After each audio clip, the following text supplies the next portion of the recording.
Olá pessoas, quem fala aqui é Belmiro, bem-vindos e bem-vindas ao nosso podcast.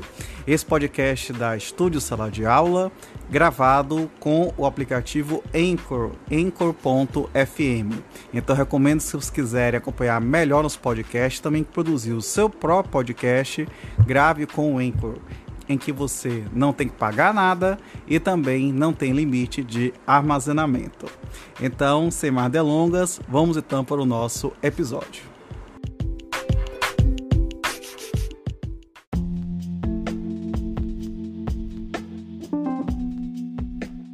Capítulo 6 da recuperação extrajudicial. Parágrafo 1º.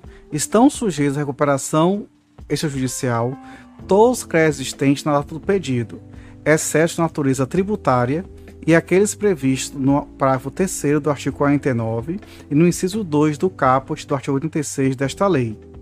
E a sujeição dos créditos de natureza trabalhista e o paciente de trabalho exige negociação coletiva com o sindicato da respectiva categoria profissional. Parágrafo 2º. O plano não poderá contemplar o pagamento antecipado de dívidas nem tratamento desfavorável aos credores que a ele não estejam sujeitos. Parágrafo 3º. O devedor não poderá requerer a homologação de plano extrajudicial se estiver pendente pedido de recuperação judicial ou se tiver obtido recuperação judicial, homologação de outro plano de recuperação judicial há menos de 2 anos. Parágrafo 4º. O pedido de homologação do plano de recuperação extrajudicial não acarretará suspensão de direitos, ações ou execuções, nem impossibilidade do pedido de declaração da falência pelos credores não sujeitos ao plano de recuperação extrajudicial. Parágrafo 5º. Após a distribuição do pedido de homologação, os credores não poderão desistir da adesão ao plano, salvo com a anuência expressa dos demais signatários.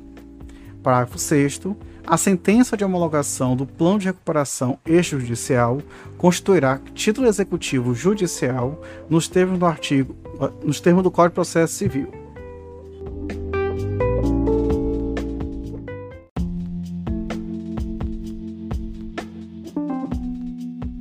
Artigo 162.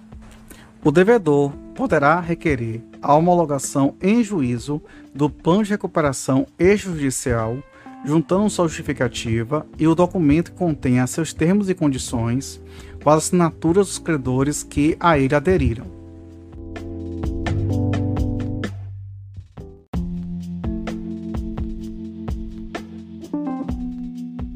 Artigo 163. O devedor poderá também requerer a homologação de plano de recuperação extrajudicial que obriga todos os credores por ele abrangidos, desde que assinado por credores que representem mais da metade dos créditos de cada espécie abrangidos pelo plano de recuperação extrajudicial. Parágrafo 1º. O plano poderá abranger a totalidade de uma ou mais espécies de créditos previstos no artigo 83, incisos 2, 4, 5, 6 e 8 do caput desta lei, ou grupo de credores de mesma natureza e sujeito a semelhantes condições de pagamento, e, uma vez homologado, obriga a todos os credores das espécies por ele abrangidas, exclusivamente em relação aos créditos constituídos até a data do pedido de homologação. Parágrafo 2º.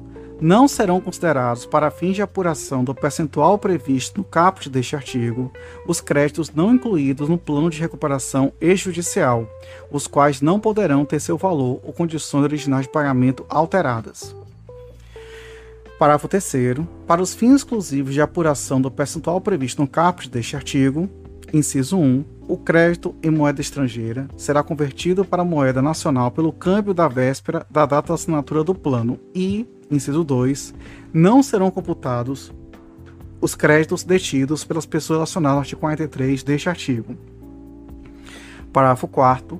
A alienação de bem objeto de garantia real, a supressão da garantia ou a sua substituição somente serão admitidas mediante a aprovação expressa do credor titular da respectiva garantia.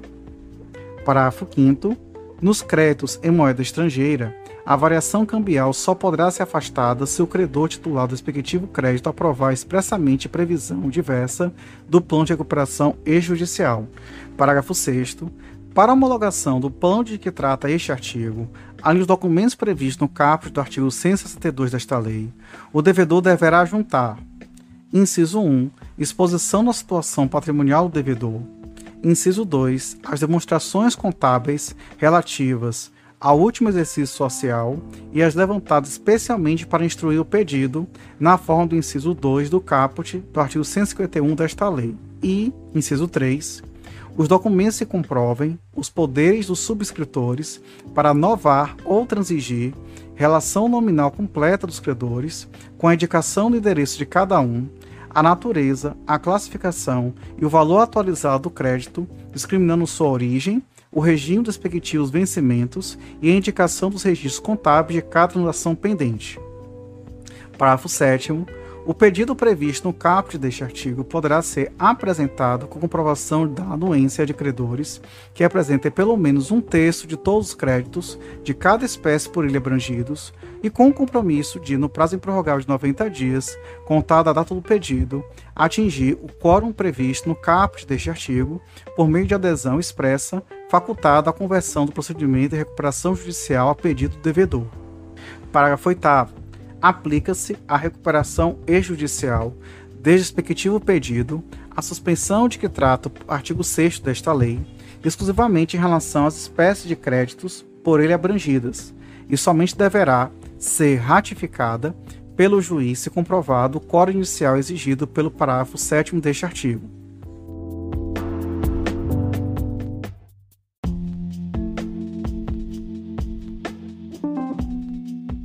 O 164. Recebido o pedido de homologação do plano de recuperação extrajudicial previsto nos artigos 162 e 163 desta lei, o juiz ordenará a publicação em edital eletrônico com vistas a convocar os credores do devedor para apresentação de suas impugnações ao plano de recuperação extrajudicial, observado o disposto no parágrafo 3º deste artigo. Parágrafo 1º.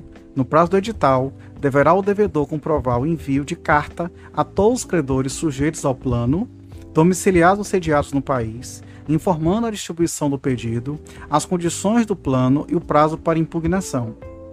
Parágrafo 2º.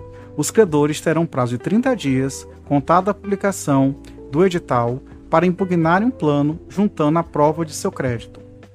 Parágrafo 3º. Para opor-se, em sua manifestação, à homologação do plano, os credores somente poderão alegar: inciso 1, não preenchimento percentual mínimo previsto no caput do artigo 163 desta lei; inciso 2, prática de qualquer dos atos previstos no inciso 3 do artigo 94 ou no artigo 130 desta lei, ou descumprimento de requisito previsto nesta lei; inciso 3, descumprimento de qualquer outra exigência legal.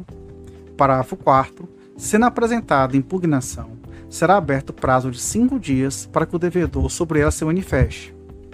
Parágrafo 5º. Decorrido o prazo do parágrafo 4º deste artigo, os autos serão concluídos imediatamente ao juiz para apreciação de eventuais impugnações e decidirá, no prazo de 5 dias, acerca do plano de recuperação extrajudicial, homologando-o por sentença, se entender que não implica a prática de atos previstos no artigo 130 desta lei e que não há outras irregularidades que recomendem sua rejeição. Parágrafo 6º. Havendo prova de simulação de créditos ou vício de representação dos credores que subscrevem o plano, a sua homologação será indeferida. Parágrafo 7º. Da sentença cabe apelação, sem efeito suspensivo. Parágrafo 8º. Na hipótese de não homologação do plano, o devedor poderá, cumprir as formalidades, apresentar novo pedido de homologação de plano de recuperação extrajudicial.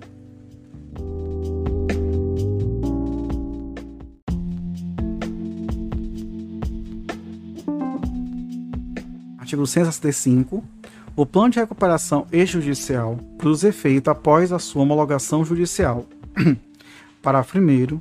É lícito, contudo, que o plano estabeleça a produção de efeitos anteriores à homologação, desde que exclusivamente em relação à modificação do valor ou da forma de pagamento dos credores signatários.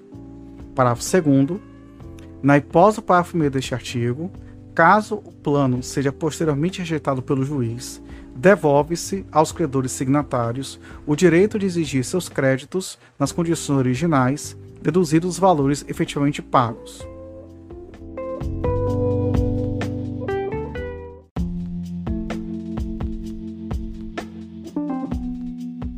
Artigo 166. Se o plano de recuperação judicial homologado envolver a alienação judicial de filiais ou de unidades produtivas isoladas do devedor, o juiz ordenará a sua realização, observado no que couber o disposto no artigo 142 desta lei.